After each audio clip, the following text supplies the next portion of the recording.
Hello everyone, स्वागत है आप लोग का हमारे मिनी ब्लॉग में। कैसे हैं आप लोग? आई होप कि सब लोग अच्छे होंगे, खुश होंगे, मस्त होंगे। जय माता दी।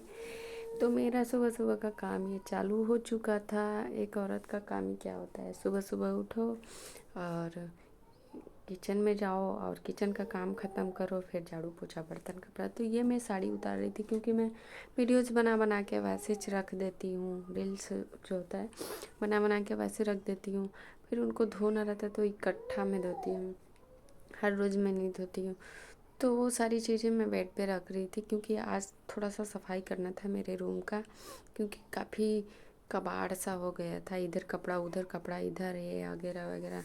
तो मैं वही सफाई थोड़ा सा करने की कोशिश कर रही थी। कितना भी कर लो सफाई, मतलब जिस घर में बच्चे हो ना, इधर का सामान उधर, उधर का सामान उधर होते रहता है। और मेरे घर में भी 2 ठो हैं, तो मेरे घर का भी इधर से उधर होते ही रहता है। मैं परेशान हो जाती हूँ, बट क्या करूँ, करना तो है। इधर जो दिख रहा है आप लोग को पर्दे के पीछे, वो है हमारे घर का मंदिर। वहाँ पे हम लोग पूजा करते हैं। तो मैं थोड़ा सा थक चुकी थी, तो मैं मोबाइल लेके इधर आ गई थी क्योंकि मेरा बेटा होमवर्क कर रहा था। तो वो ना चिल्ला रहा था, मम्मा इधर आओ ना, इधर आओ ना, बताओ ना, बताओ ना।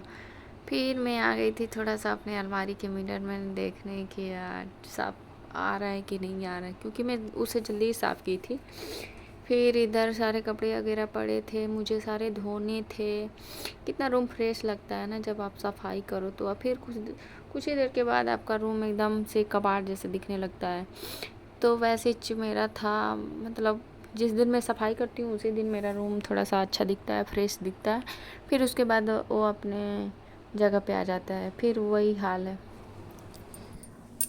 फिर क्या हुआ, मतलब इधर कुर्सी पे भी मेरा ढेर सारा कपड़ा पड़ा हुआ था धोने के लिए। तो वो सारे इकट्ठे कर रही थी कि मतलब इकट्ठा मैं सारे धो दूँगी, ताकि पूरा झंझट ही ख़त्म हो चुका था। तो वही मैं छाँट रही थी कि कौन कौन सा वाला धोना है, क्योंकि कंफ्यूज हो जाती हूँ, इतने सारे कपड़े हैं कि मैं एकदम परेशान हो जाती हूँ। फिर मैं बोली नहा नहा भी लूँगी और धो भी लूँगी। तो मैं यहाँ नाइटी लेके मैं खड़ी थी और देख रही थी शीशे में, क्योंकि साफ की थी ना मैं उसको, तो मैं देख रही थी कि अच्छा आ रहा है कि नहीं। फिर मैं धीरे धीरे इधर निकल रही थी अपने बाथरूम की तरफ। फिर यहाँ पे मेरा बेटा होमवर्क कर रहा था। तो होमवर्क ज़्यादा हार्ड नहीं था क्योंकि रिपीट करना था। तो वो मेरे से वही पूछ रहा था, मम्मा रिपीट करना है कि क्या करना है। तो मैं वही बता रही थी कि नहीं, रिपीट करना है पूरा का पूरा। फिर मैं बोली बेटा मैं जा रही हूँ नहाने, बाबू सोया हुआ है, देखते रहना आप।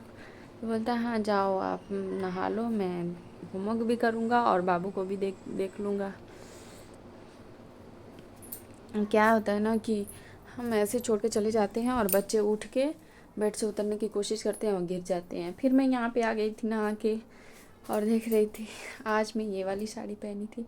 ये वाली साड़ी पता है मेरे को उतना पसंद नहीं आती है, बट यहाँ के जितने लोग हैं ना ये साड़ी को बहुत पसंद करते हैं। स्पेशली जो मेरी ननद है ना, वो इस साड़ी को बहुत पसंद करती है। बोलती है कि मतलब ये साड़ी बहुत अच्छी लगती है क्योंकि इसमें 4 कलर हैं।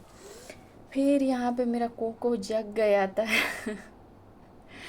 मतलब क्या ही मैं बताऊँ, जब मैं सोचती हूँ ना कि कुछ काम करूँ तो वो जग जाता है। फिर मैं देखी तो जगह नहीं था, ऐसे ही बड़बड़ बड़बड़ कर रहा था। फिर मैं बोलते हैं ना कि नहा के आओ तो पहले कुछ मुंह में डाल लो और खा लो, सिंदूर लगा लो, उसके बाद आप बच्चे को पकड़ना, अच्छा रहता है। तो वही मैं केला खा रही थी और खा के मैं फिर सिंदूर तो लगा ली थी, केला खा रही थी। फिर यहाँ पे मैं दूध गर्म करने के लिए बैठा रही थी और बाबू को चिल्ला भी रही थी कि ट्यूशन जाने का समय हो चुका है तुम्हारा, ट्यूशन जाओ। और वो ट्यूशन जाने का जब टाइम होता है ना तो उसको नींद आने लगती है, तो वही चिल्ला रही थी मैं और दूध गर्म कर रही थी। फिर मैं यहाँ पे थोड़ा सा टाइम मिला था तो मेरा कोको जगा हुआ था तो वो परेशान कर रहा था। फिर मैं आ गई थी बगल वाले घर में लेकर, जहाँ पे थोड़ा सा खेलने का स्पेस है। वहाँ पे मैं ना खाली वक्त में लेके चली जाती हूँ, घर पे कोई नहीं रहता तो वहाँ पे ना जाके कोको खेलता है। फिर मेरा खरगोश था तो वो भी भग के चला गया था वहाँ पे खेलने के लिए, और कुछ घास वगैरह है ना तो वो चरता है।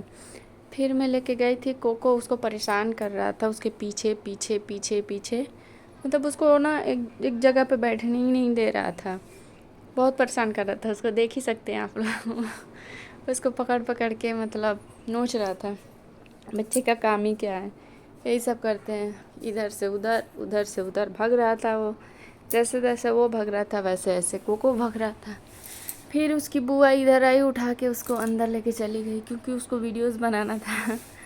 फिर वो वीडियोस बना ली, फिर छोड़ दी, तो फिर आके वो शांति से खरगोश बैठा हुआ था, फिर उसको छेड़ रहा था। कभी उसका कान पकड़ के खींच रहा था, कभी उसका दांत की गिनती कर रहा था। फिर मैं पूछ रही थी क्या कर रहे हो, क्या कर रहे हो, फिर बता रहा था वो।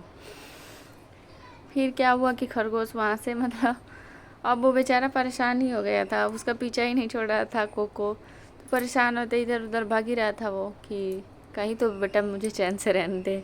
और मेरा बेटा ऐसा है कि मतलब जो काम करता है उसे पूरा करके ही छोड़ता है।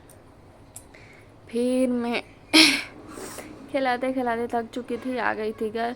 वहीं पे मेरे पैर में चोट लग गया था और मेरा जो नाखून था ना वो पूरा टूट गया था, और इतना दर्द दे रहा था कि मैं क्या बताऊँ, बहुत दर्द दे रहा था। आप लोग देख सकते हैं कितना बड़ा बड़ा हो गया था, और छोटी सी मतलब गलती की वजह से वो पूरा उखड़ गया था।